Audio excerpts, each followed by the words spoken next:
Utilizó centenares de símbolos para representar palabras o sílabas, las cuales eran pintadas especialmente en libros hoy denominados especialmente códices. Los códices mayas, digamos, contenían gran información astronómica y de alguna manera, digamos, los más importantes es el código de Drede, que contiene muchos horóscopos. Licenciado, muy buenas tardes. Disculpe que lo interrumpa, pero usted está presentando pantalla. ¿Sí? Por eso Fíjese que les yo pregunté, considero que no nos aparece. si está, por eso les pregunté, pero no me contestaron. Sí, disculpe, licenciado, no está presentando. Gracias, niña.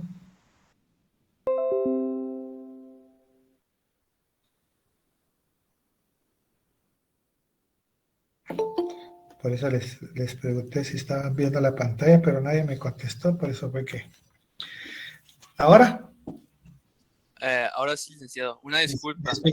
Hemos llegado de otra clase y creo que venimos un poco tarde. Pero una disculpa. Pero, bueno, tengan pena. Muchísimas gracias, licenciado. No tengan pena. Siempre avísenme. Yo por eso pregunto si están viendo pantalla, pero como nadie me contestó, entonces di por hecho que sí estaba. Pero cualquier otra situación siempre me informan, ¿verdad? Dentro de la escritura maya decía que el código de Drede, que son los más famosos, el código trocortesiano, el de Madrid y el códice de París, contienen, digamos, datos esencialmente, especialmente relacionados con rituales, con adivinación, especialmente con horóscopos basados en situaciones de carácter ritualista. Afortunadamente o no sé, desafortunadamente, pues no se encuentran en Guatemala por el hecho de que si aquí estuvieran, son unas escrituras, ¿verdad? Ustedes, belleza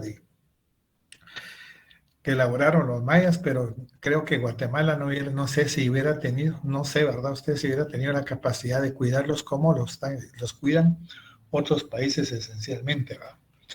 Entonces, los glifos mayas, conjunto de signos o caracteres que utilizaron los antiguos mayas como forma de escritura, se integran en bloques cuadrados o rectangulares con un elemento principal y otro que lo complementa. Se han encontrado glifos en piedras, madera, cerámica, hueso, concha y papel, amate o piel de venado, en el caso de los códices. Algunos tienen dos formas, una geométrica y otra figurativa.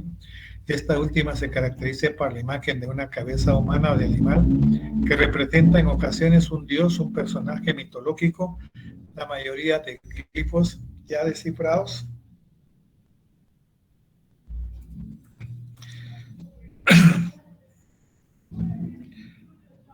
representan días del calendario y su número. Entendiendo, digamos, el glifo es un símbolo o es una figura que representa, digamos, un concepto plasmado en grabaduras o pinturas. Digamos, un glifo también puede ser atribuido a formas de escritura de las civilizaciones antiguas como los olmecas, los mayas, los xochilcas, los aztecas, los egipcios, entre otros.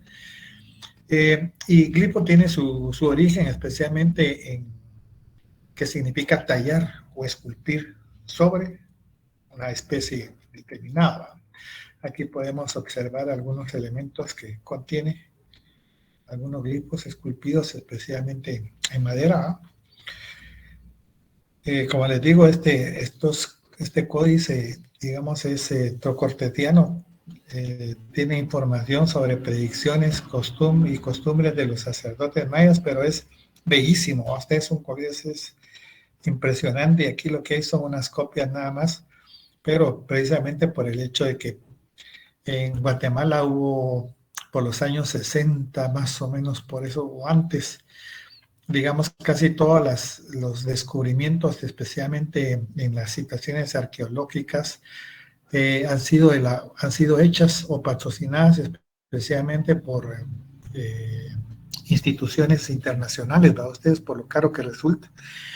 Y en el caso de Guatemala se dice que tanto algunos extranjeros y algunos malos guatemaltecos, pues lo que hicieron fue trobar muchas piezas que no tienen precio, ¿verdad? Sino que es por el valor histórico. Algunas otras estelas incluso las sacaron del país y las cortaron los brutos, ¿verdad? Ustedes para evitar el control sobre ellos. Entonces, mucha de esta situación de no solo de escritura, sino de escultura o arquitectura, pues fue prácticamente devastada, ¿no? ¿Cómo era el arte y la arquitectura de los mayas? Mostraron excelencia, ¿va? Ustedes principalmente en la escultura, en lo que eran estelas, altares, tronos, marcadores de juego de pelota, dinteles, paneles, entablamientos y cultura en carestías. La arquitectura maya se puede distinguir de dos tipos de edificaciones: las pirámides escalonadas, que se engalanan con frontones esculpidos que se piensa que son escenas mitológicas mayas, y asimismo los palacios de un piso que poseían fachadas con gran ornamentación. Incluye estructuras arquitectónicas de piedras, piezas talladas de madera, modelada de estuco, pinturas, murales, escrituras y libros, cerámica, piedras preciosas y otros materiales de escultura y decoración corporal. Los arquitectos mayas utilizaron una variedad de técnicas, realzaron importantes templos y palacios, elevándolos sobre miredes, plataformas y acrópolis. Además, utilizaron ampliamente las fachadas para exagerar la altura y la belleza de sus edificaciones. Fíjate que estos, estas obras arquitectónicas para ustedes, afortunadamente le han dado por lo menos un mantenimiento, porque a veces el uso excesivo o la utilización o la visita de estos lugares va desgastando especialmente este tipo de arquitectura, ¿verdad? Todavía hace falta mucha arquitectura por descubrir, por el tiempo que se dejó y por el hecho de que son lugares muy alejados, especialmente Petén. Todavía dice que falta casi la mitad o más de la mitad por descubrir, y esto lo que nos permite descubrir cómo o de qué manera vivieron especialmente los mayas en aquel tiempo, cómo era su economía, cuál era su forma de organización social, etc. Entonces nos permite conocer parte de la historia, pero hace falta muchísimo por descubrir, hace falta muchos recursos económicos para este tipo de actividad.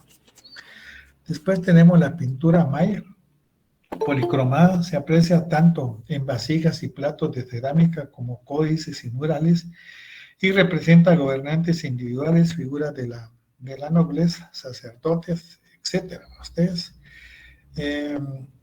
vidas de la corte, símbolos, etcétera, juegos de la pelota. En algunos casos, digamos, todavía se mantiene una tradición, especialmente dentro de los grupos mayas, especialmente en algunos lugares de Guatemala. Digamos, se siguió ese patrón. Yo, por ejemplo, creo que uno de los lugares donde todavía se sigue la tradición, especialmente de pintores, es en Comalapa, San Juan, Comalapa, municipio del departamento de Chimaltenango. Muchas personas se dedican especialmente a la pintura, otra parte en Sololá, otra parte posiblemente en la Antigua, y tenía como fin primordial representar diferentes tipos de actividades, no solo en las guerras, sino en las capturas, rehenes, de sacrificio, todo ese momento que en un momento determinado se da, ¿verdad? En ese preciso momento dejaron plasmado las diferentes actividades que se dan, ¿verdad? Otros elementos importantes eran la música. Aquí participaban los miembros de las élites danzantes, se bailaban al ritmo de sonajas, caracoles, trompetas, silbatos, flautas, etc. Cientos de personas participaban en danzas, las cuales podían durar un día completo sin interrupción, en dramas relacionados con acontecimientos de las mitologías mayas. Todavía hay algunas actividades que se realizan en Guatemala, especialmente relacionados con parte de lo que es la conquista y cómo se desarrollaron los acontecimientos durante ese entonces. El Paván me parece que es uno de los más significativos. Hoy, pues digamos, hay grupos de ballet que los realizan de una manera un poco más tecnificada a ustedes, pero digamos primitivamente ya son muy pocos grupos en algunas áreas rurales que siguen participando en este tipo de actividad. Ustedes, lo único que les ha dejado todavía algunas actividades, especialmente dentro de la época colonial, son algunas cuestiones de moros y actividades que siguen celebrando en algunos municipios de casi la mayoría de los departamentos de Guatemala, que no muy estoy de acuerdo a ustedes seguir celebrando esto para mantener tradiciones. No sé por qué, para mí a veces no lo concibo, porque es una situación de dominación. Recordar la dominación especialmente de los españoles en contra de los nativos, ¿va? Y la forma en que fueron explotados en ese momento, pero cada persona o cada grupo tiene su forma diferente de poder enfocar este tipo de actividad. Después vamos a tener lo que son, sí lo miran, ¿verdad, Patos? Sí, licenciado. Así es, licenciado. Sí, licenciado. Digamos, no hablamos propiamente de los mayas, sino hablamos especialmente de unos grupos, especialmente que se dieron en aquel entonces, unos grupos de toltecas que ocuparon parte del territorio de Guatemala. Posiblemente la civilización o cultura maya fue una de las principales civilizaciones que se desarrolló en la antigua Mesoamérica. Cultura muy destacada por sus elaborados sistemas de escritura, numérico, el uso de calendario, impresionante, ¿verdad? Los mayas se desarrolló especialmente en la región de la península de Yucatán, parte de México, Guatemala, Salvador, parte de Honduras, y tuvieron periodos de inicio, donde se establecieron preclásico, clásico y posclásico, donde alcanzaron su máxima expresión y desarrollo tecnológico hasta su decadencia.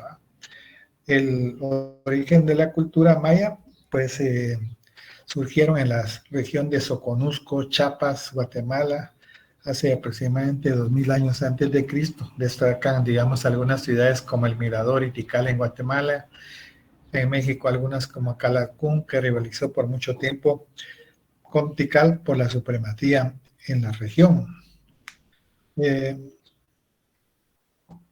Los mayas vivían primitivamente en chozas de adobe, troncos, filas formados paredes. Este tipo de vivienda aparece en el primer periodo de la historia mayas y sobrevive incluso hasta la época de la construcción de las pirámides. ¿Qué culturas, digamos, podemos considerar que la cultura maya fue una civilización mesoamericana? Se recuerdan que habíamos hablado que se desarrolló especialmente en Yucatán, Campeche, Quintana Roo, Guatemala, Salvador y parte de lo que es Honduras, abarcando, dice, aproximadamente 300,000 kilómetros cuadrados. Antes de la llegada de los españoles, digamos, estaban dominados por varios reinos o cacicazgos, envueltos en rivalidad. Muchos conquistadores vieron a los mayas como infieles que necesitaban ser pacificados o convertidos a la fuerza al cristianismo sin tener en cuenta sus logros de civilización. Porque una de las situaciones que implementaron especialmente los españoles en contra de los nativos en aquel entonces, o indios como se les llamaba, era que eran, digamos, politeístas, que no tenían corazón, que eran haraganes, que eran borrachos, pero era con el propósito de mantenerlos sujetos al poder, ¿verdad?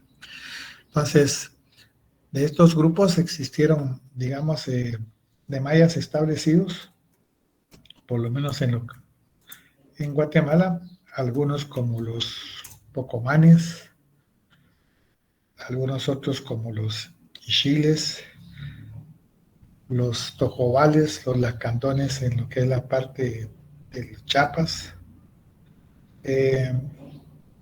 algunos otros como los cacaltecos, los ixil, los chus, los chortí, los pocomán, los poconchí, canjobal, sacpultec, etcétera. Pero eran grupos pequeños para ustedes. Pero en este contexto, cuando si uno analiza, digamos, la llegada de los quiché, se da especialmente por grupos de invasores toltecas por parte de México, abarcando desde luego el periodo mesoamericano de los mayas. Estos grupos de toltecas fueron los primeros que se establecieron o empezaron a llegar a territorio propiamente hoy guatemalteco, y en el cual van a someter a otros grupos más pequeños, ¿verdad? Los grupos de toltecas eran eminentemente grupos más armamentistas que estaban acostumbrados especialmente a la guerra, para ustedes. Entonces tenían un desarrollo tecnológico mucho más avanzado. Este propósito, digamos, es esencialmente en todo el contexto de los señoríos quiché. En pocas palabras, es la supremacía de poder, el control, la explotación, la tributación por parte de los grupos dominantes contra los grupos minoritarios, o sea, los grupos más fáciles de caer. Este es el contexto en el que se da la parte de carácter económico. Entonces, en esto vamos a ver cómo existieron incluso dentro de los mismos grupos quiché, algunas ramas se dividieron dentro de las familias, y dentro de estas familias prevalecía un malestar, especialmente porque puede ser que un hermano tuviera más poder que otro, o que otro primo, y todos querían, o todos quieren, o todos queremos parte de poder, todos queremos parte tributaria, que en aquel entonces establecían especialmente los campesinos. Entonces, este es parte del proceso histórico que se da en Guatemala y que va a terminar, por ejemplo, con los señoríos quiché, con la penetración especialmente de los grupos de castellanos o los españoles cuando llegaron a estos territorios, que encontraron quichés, cachiqueles, utuiles totalmente divididos por las ansias de poder. Y algunos se prestaron para ayudar a los españoles para poder tener mejores beneficios, pero muy tarde se dieron cuenta de que los españoles, su idea principal era explotar a todo aquel que pudiera, ustedes. Entonces, muy tarde llegaron. Entonces, pero también tenemos textos indígenas que nos sirven para conocer el mundo, especialmente de los señoríos quiché, y plantear algunas hipótesis que nos ayudan a entenderlos. Posiblemente la documentación indígena más importante que de alguna manera se ha logrado rescatar es el Popol Vuh, Rabinana Chi, el Memorial de Sololá. ¿Por qué hay tan poca información con respecto a los textos indígenas? Porque cuando vinieron los españoles lo que hicieron fue tratar de deshistorizar, quitar su historia, y muchos de los documentos, especialmente de los nativos, fueron totalmente quemados con el propósito de establecer, digamos, la religión de carácter católico. Algunos otros documentos que se encontraron en aquel entonces hablaban especialmente sobre títulos de tierra en aquel entonces, y que más adelante van a servir para reclamar por parte de algunas comunidades indígenas la propiedad de ciertos territorios en algunos lugares del país, para ustedes. Entonces, los acontecimientos se pueden ver, digamos, de diferente tipo de la historiografía. Muchas veces se cuenta una historia, y es que es diferente. A ustedes uno se pone a pensar, digamos, en un conflicto. Hay una historia por parte de los vencidos y hay una historia por parte de los vencedores, pero generalmente los que escriben esa historia son los que ganan, bajo una ideología que les beneficia de un lado para otro. De hacer notar que, digamos, los españoles escribieron una historia maravillosa con respecto a lo que realizaron en América, como un desarrollo tecnológico, cultural, de lo que quieran ustedes, pero se olvidaron de la atrocidad, de la explotación, del despojo, de las violaciones, del saqueo que cometieron en estos territorios. Eso no lo cuentan, esa es la historia negra también por parte de los españoles, que de alguna manera deberíamos de ser compensados, deberían de ser compensadas las comunidades indígenas que más se vieron afectadas en este contexto que se dio. La penetración y conquista del inicio del primer señorío. Este proceso histórico se inicia cuando grupos humanos se asentaron en distintas regiones del país, principalmente en las tierras bajas del Atlántico, donde alcanzaron su mayor esplendor. En el altiplano se formó una cultura con rasgos diferentes. Creo que la mayor majestuosidad que se tuvo, digamos, que se alcanzó, fue posiblemente en las áreas bajas, tierras bajas, especialmente de la civilización mesoamericana, marcado, digamos, por la consolidación de un proceso urbano en el cual se realizaron grandes acontecimientos para ustedes. Es la era de esplendor, especialmente de los mayas. Aquí empezaron a surgir de alguna manera sociedades estatales, urbanas a lo largo de Mesoamérica. Se dice que una de las principales estaba localizada en lo que es hoy Teotihuacán, en México, y se le llamó el periodo clásico porque se refiere al momento histórico del máximo apogeo de creaciones, manifestaciones intelectuales, artísticas y literarias de la cultura. Entonces, ¿qué desarrollaron? Especialmente los mayas. Ustedes se pueden imaginar la elaboración, digamos, de esas pirámides casi con tanta exactitud, las bóvedas que servían como lugares funerarios, especialmente para los nobles, la creación del juego de la pelota, acueductos, irrigación,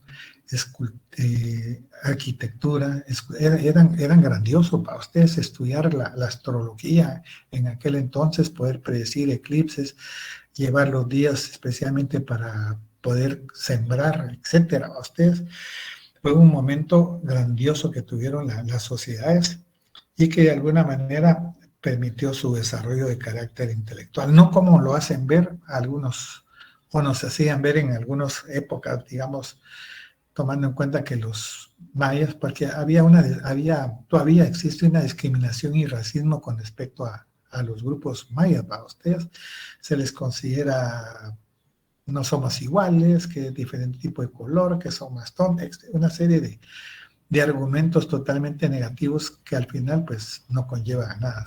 La sociedad maya fue una sociedad considerada como los griegos de América. Ustedes, como toda sociedad, alcanzó su máximo esplendor, pero también empezó con su decaimiento a partir del siglo X de nuestra era.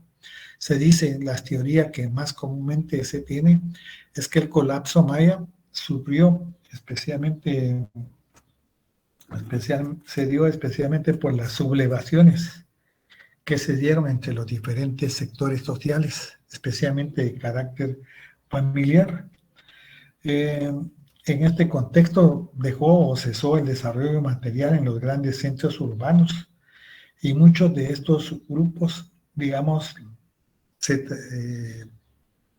cuando fueron invadidos, hubieron grupos que tuvieron que alejarse o irse a otras regiones para escapar especialmente de los invasores toltecas, encabezados especialmente por los quichés.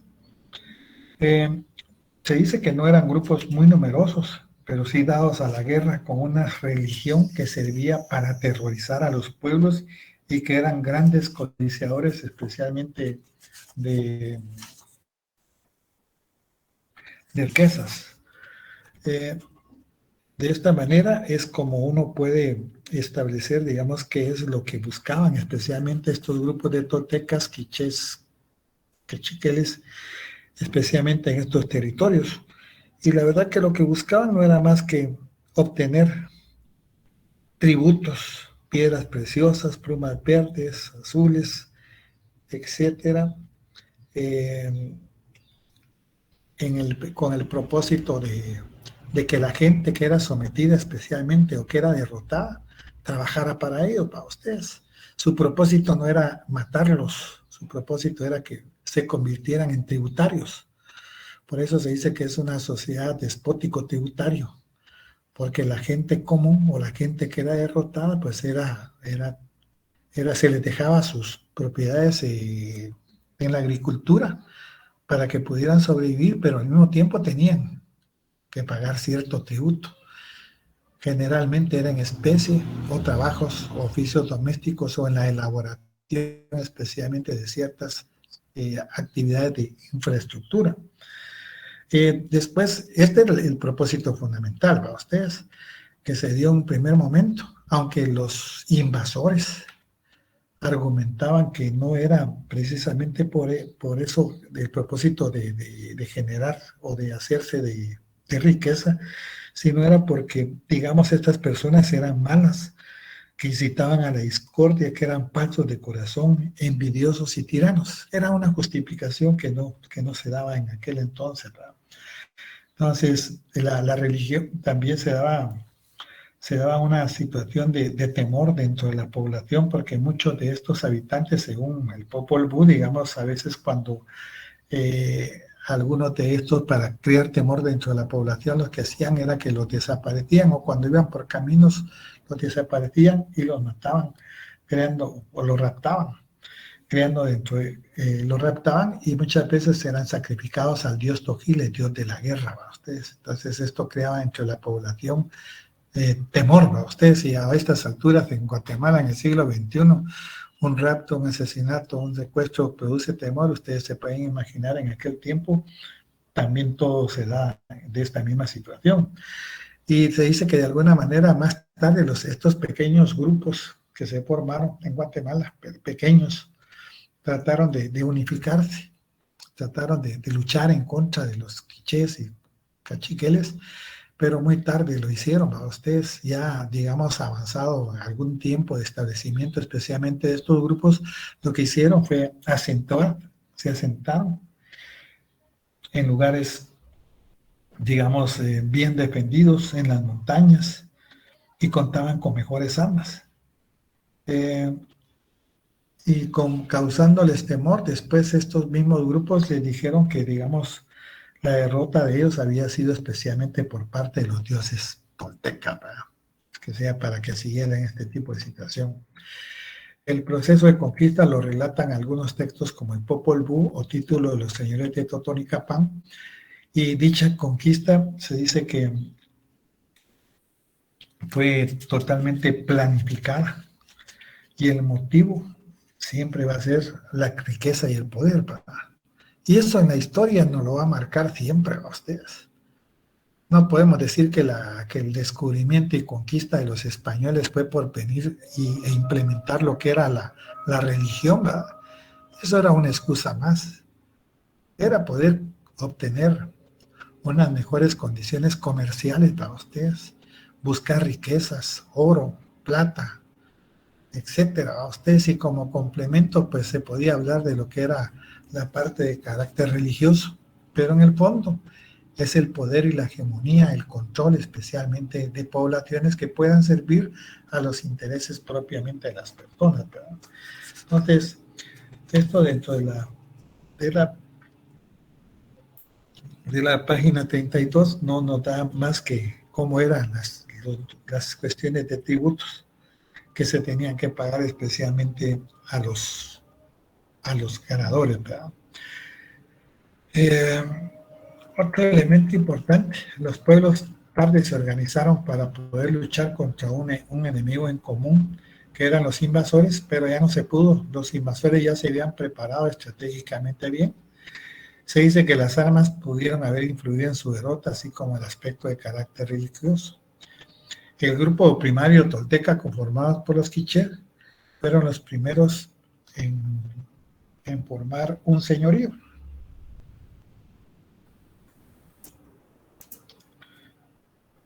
Este señorío consiste, es la autoridad a ustedes. Pues, algunos le consideran como algunas instituciones pero es un espacio territorial, ¿verdad?, sometido a la autoridad, digamos, de una persona individual o privada o de algún grupo de personas, y en el cual tienen el control especialmente sobre ciertos sectores sociales, ¿verdad? Estos señoríos, digamos, toltecas, los quiché, derrotaron a otros pueblos en la religión de las Verapaces. Después se trasladaron especialmente a las tierras altas, donde asentaron especialmente su poder, digamos, en la parte de Quiché, Quetzaltenango, Totonicapán y parte del suroccidente. Su lucha fue especialmente contra grupos mucho más pequeños como Pocomanes, Mames, Uspantecas, Xixiles, Pipiles, a los cuales fácilmente derrotaron y los hicieron tributarios, vasallos le llaman en la época medieval, que tenían que pagar, digamos, en especie o trabajos, cualquier otra actividad para evitar ser asesinados o ser torturados por no pagar los tributos. No todos los grupos, digamos, hicieron guerra contra estos grupos quiché o cachiqueles. Algunos se sometieron voluntariamente para evitar ser castigados duramente. Eso se sucedió en algunas regiones, especialmente de Mazatenango, Huehuetenango, Zapatitlán, que es toda la parte del sur. En algunos casos la lucha fue cuenta y en otras no. Los quichés eran guerreros permanentes en sus regiones, mientras que los grupos que habitaban los territorios de Guatemala no estaban acostumbrados a una guerra tan larga y duradera. ¿A ustedes? La implementación del señorío quiché significó el establecimiento de mecanismos permanentes de control y sumisión que facilitó a las minorías en el poder tributos y presentes en forma continua. Se convirtieron los pueblos vencidos en tributarios de los quichés. Algo así como va a pasar durante la época colonial, ¿verdad? Durante un periodo de dominio, los españoles implementaron, digamos, el régimen tributalista en Guatemala, y los primeros nativos, digamos que no los nativos que aceptaran voluntariamente el poder de la iglesia y el poder de la corona eran considerados como siervos o vasallos del rey, y solo podían tributar en especies, porque en moneda todavía en aquel tiempo no se daba. La consolidación especialmente del primer señorío de los quichés, en la medida que se consolidó el poderío quiché, se fue ampliando su poder y se crearon sitios estratégicos como Jacabispi, Machay, Humarcac, especialmente en el departamento de Quiché y Huehuetenango, lugares después que se convirtieron en centros de poder, en lugares defensivos. Generalmente no lo hacían a ras, ¿verdad usted?, sino que lo hacían así en las alturas, porque, digamos, estas fortificaciones defensivas permitían observar, digamos, cualquier intento, digamos, de ataque por ciertos grupos que en un momento determinado se podían sublevar. Estos centros fueron construidos en base a la fuerza de trabajo, especialmente de los pueblos sometidos. El poder político estaba en manos de los ninjas, en donde el linaje Cabet de los Nima Quiché mantenía la hegemonía. Estos eran, digamos, dentro de los mismos familiares, dentro de los mismos grupos que se daban, le decía yo, entre hermanos, primos, etcétera. Cada quien tenía más poder que otro. Y esta era la continua lucha dentro de los mismos grupos, tanto de los quichés, de los cachiqueles, como cualquier otro grupo. Cada quien quería tener puestos principales. Sí, tan bonito que es el poder. Desde época remota, para ustedes. Si no, pregúntenle a Miguelito, a ustedes ahí, o a Yamatei. Se ufanan de poder y todo, y se hacen grandes, para ustedes, queriendo arreglar Guatemala, pero al final seguimos estando en condiciones paupérrimas, para ustedes. Este tipo de poder después tenía un segundo poder, que eran los centros urbanos intermedios. Aquí eran jefes menores, caciques o cabezas de chinamil, que administraban a la mayoría de poblaciones que no vivían, digamos, en los centros urbanos, sino que vivían en quebradas y montes, pero que de alguna manera tenían obligatoriamente que tributar para ustedes. Desde los centros intermedios se administraban a las poblaciones tributarias, tenían como función controlar y recaudar el tributo de grupos familiares. No hubo ningún sistema igualatario con otros grupos. Los pueblos vencidos seguían en pertenencia de sus tierras y los jefes de familia dilucidaban todos los asuntos o problemas que se presentaban en estas comunidades. Los tributos que se exigían eran piedras preciosas, plumas, miel, cangrejos, algodón, maíz, frijol, cacao, patache, frutas, etc. Imposición de trabajos artesanales y domésticos, entrega de mujeres, muestran asimismo cómo el fin de la conquista no era esclavizar o sacrificar a las mayorías, sino el de tenerlos sujetos a control para aprovecharse de su trabajo sin tener que intervenir ellos en forma continua en la supervisión de las actividades productivas, sino que eran los grupos intermedios.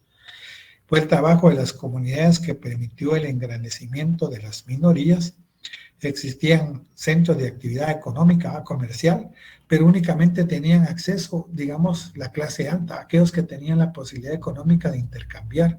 La gente tributaria pues no tenía esas posibilidades de hacerlo. Había ya un sector social bastante definido, como podríamos decir, los ricos y los pobres para ustedes, de una o de otra manera. El señorío encontró su principal sostén especialmente en la religión. Ritualismo que se impulsó a los vencidos. Fue una de las armas de terror que impusieron a través de sacrificios humanos, especialmente al dios Tokil, Avilés Huacabit. Desde el comienzo de la conquista, la religión fue para los quichés una de sus principales armas. Las primeras manifestaciones de violencia las realizaron cuando aprisionaban gentes por los caminos para sacrificarlas a Tokil. Sus victorias a la vez las celebraban ofrendando sacrificios humanos a sus dioses a fin de aterrorizar a sus enemigos. Hasta el acto de pagar el tributo estaba revestido de un ritualismo de carácter religioso. La estructura social quiché fue pues una relación entre tributarios y señores, y el parentesco jugaba un rol determinante en ambos casos. Y después tenemos lo que va a ser especialmente la lucha por la hegemonía. Cuando se consolidó el señorío quiché, aún no había terminado de imponer su hegemonía cuando ya tenía problemas dentro de ellos mismos. Por ejemplo, los primeros en rebelarse fueron los Silocap, un grupo que también pertenecía al señorío quiché. Y esta rebelión se dio especialmente porque pudieron observar cómo la otra rama de los quichés, el Nima quiché, se repartía los mejores puestos del poder. Solo a ellos les era permitido tener casa grande, o aquella casa, digamos, de carácter burocrática o política. Solo dos tenían, digamos, casas grandes de las ramas de la familia de los quichés y los tamú. Su rebelión, sin embargo, digamos, de estos Silocap no prosperó, sino que fue prácticamente destruida. Prácticamente, dice, posiblemente mal organizada, o todos solo llegaron a morir, o fueron capturados, o cayeron en la cautividad. No fueron muchos entre ellos los que lograron escapar, ¿verdad? Existieron otras sublevaciones, especialmente de otros sectores mismos, como los Cabec, Nicay y Ajao Quiché, pero estas sublevaciones por lo menos concluyó en que se le dio mayor participación, digamos, a los diferentes sectores para tener acceso a lo que es el poder, ¿verdad? Y como les digo, todo estaba relacionado especialmente con la riqueza, el poder, el expansionismo, la hegemonía en contra de los grupos más débiles para ustedes. También estuvieron los cachiqueles, otro grupo eminentemente guerrero, dedicados estos especialmente a este tipo de actividad desde el principio de la conquista. Digamos, eran guerreros.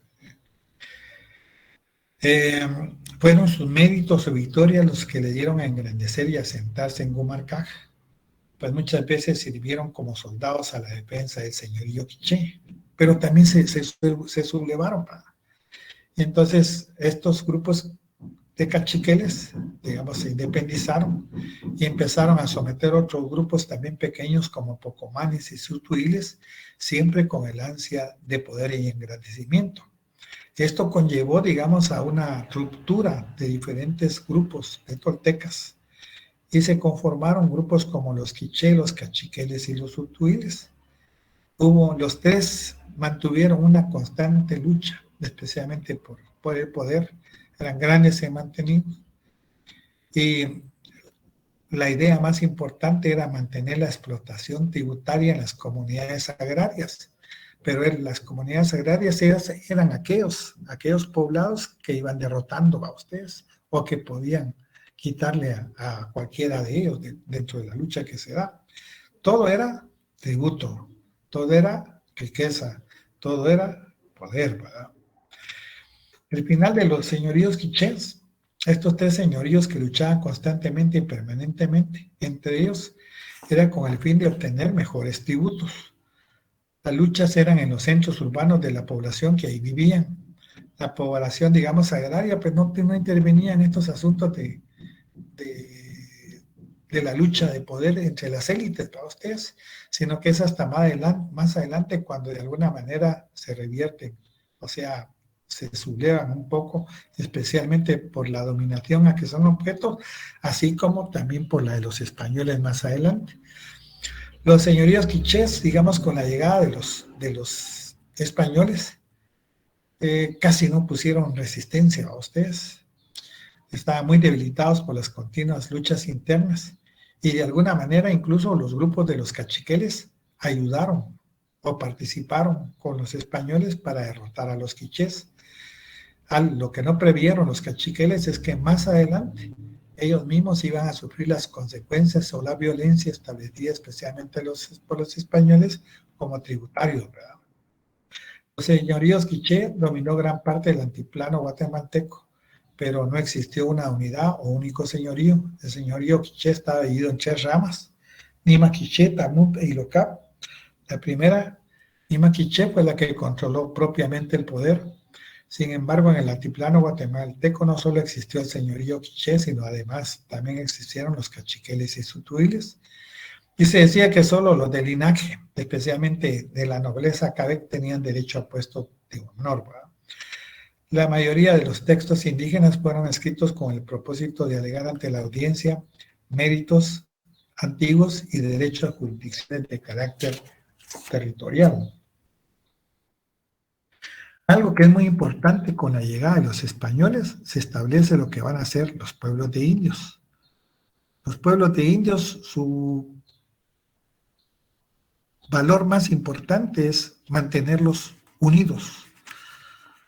Muchos, digamos, indígenas en un momento determinado, con la llegada de los españoles, se dispersaron a los montes, pero tuvieron que regresar y adaptarse especialmente al dominio español, porque los españoles lo que hicieron fue que quemaron, digamos, los montes donde estos que habían huido tenían sus cosechas o sus siembras y se vieron en la necesidad de regresar a los poblados para ustedes.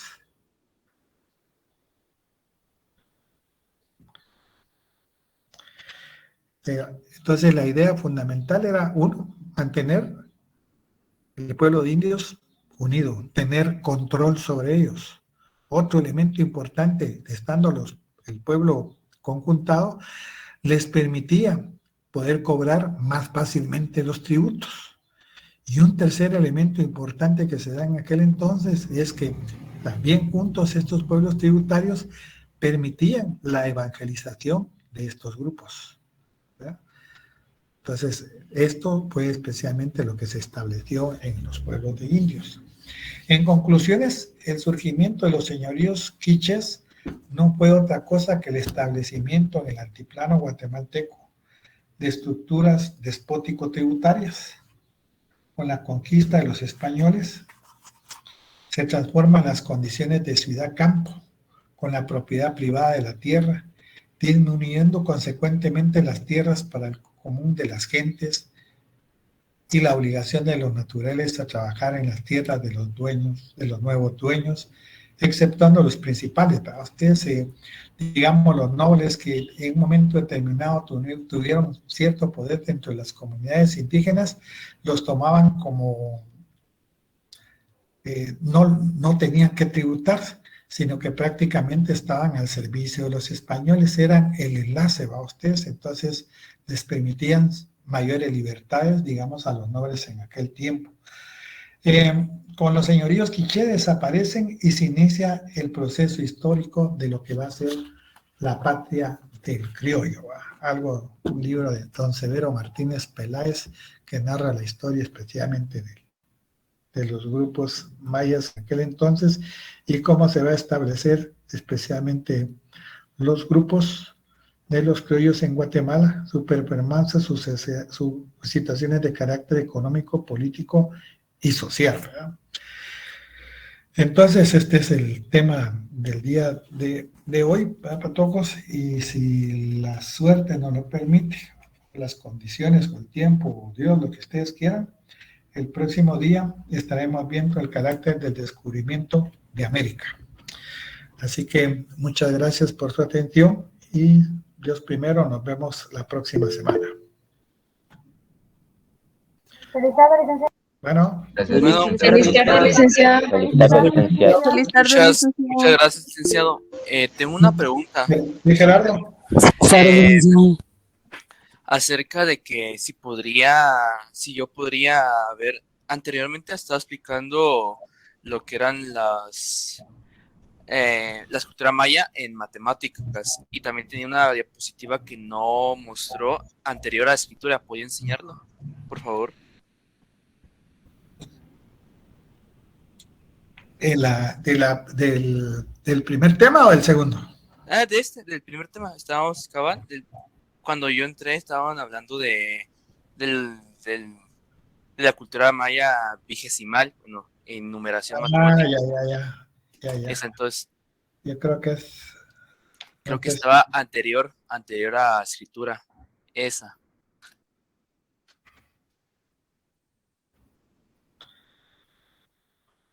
¿Esa era? Sí, esas eran cabal, esta, y la 10 eran las últimas.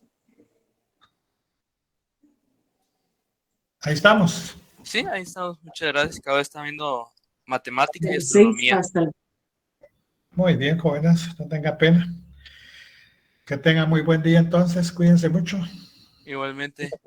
Bueno, Carlos. Gracias. Feliz tarde, licenciado. Feliz tarde, licenciado. Feliz tarde, licenciado. Feliz tarde.